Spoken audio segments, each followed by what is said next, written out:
Hello, my name is Triniti, and I'm a medical scribe and co-director of therapy awareness here at Buffalo Endovascular. Today, I will be going over what you can expect the day of your procedure at our facility, as well as what your vascular surgeon will be doing during your venogram. We hope that this video and our website will help educate you and your family on the procedure, and help put your mind at ease as we partner together to improve your vascular flow. Your procedure will take place here at our outpatient facility. With over 10 years of experience, we pride ourselves in being the first vascular center in Buffalo to safely and effectively perform vascular procedures outside of the hospital. Your procedure at Access Care will offer you many advantages, including free and accessible parking, same-day discharge, personalized and direct care with our hand-selected clinical staff, and avoidance of some of the common hassles associated with hospitalized intervention. What is a venogram?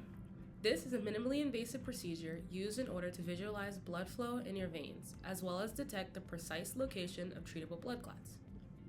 Why might you require this procedure?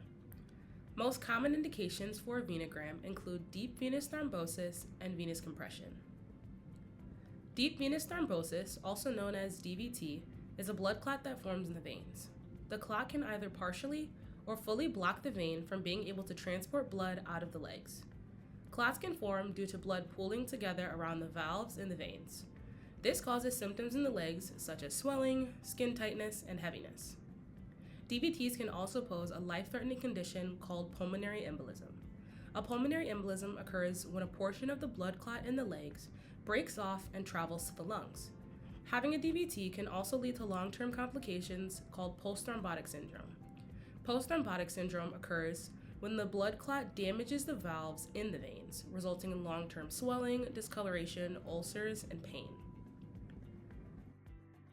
Iliac venous compression, also known as May-Thurner syndrome, is a condition in which a person's iliac artery compresses their iliac vein.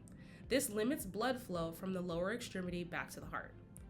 This limited blood flow can lead to vessel narrowing, scarring, and development of blood clots in the veins of the legs.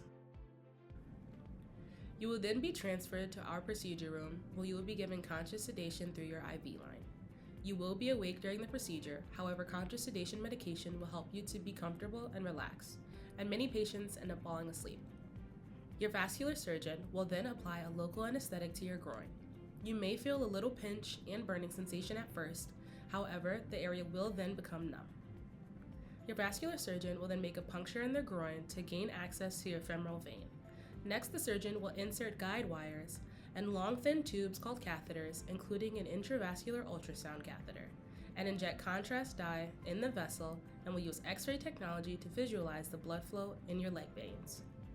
Throughout the procedure, you'll be monitored by our surgeons and nursing staff, and they will communicate with you the steps of the procedure and adjust your sedation as necessary. The procedure usually takes 1 to 2 hours and requires you to lay flat on your back. After the contrast is injected in your leg veins, your vascular surgeon will access the images to locate any narrowing in the veins that needs to be treated. Depending on the extent of vascular findings, your surgeon will have multiple endovascular devices at their disposal to improve your outflow. In the event that your stenosis or compression is mild and chronic, you may undergo angioplasty or stenting. Angioplasty is when a wire is first guided across the area of thrombus and a small deflated balloon is then placed over the area of narrowing in the vein. The surgeon then inflates the balloon to push the thrombus up against the vessel wall to widen the blood vessel. Sometimes, afterwards, a hollow metal stent is placed over the area of narrowing to act as a scaffold, further propping open the vein.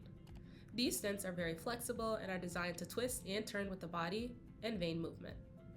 If your surgeon finds that you have more severe DVT with extension throughout the vessel or an acute DVT, further intervention in a hospital setting may be advised.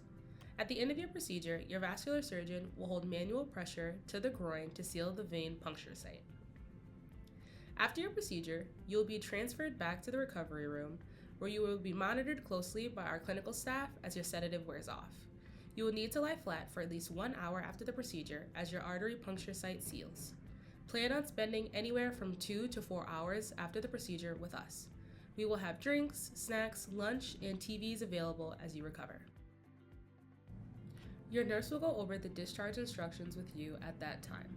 Some of the most important instructions are that you will need someone to drive you home after your recovery period is over.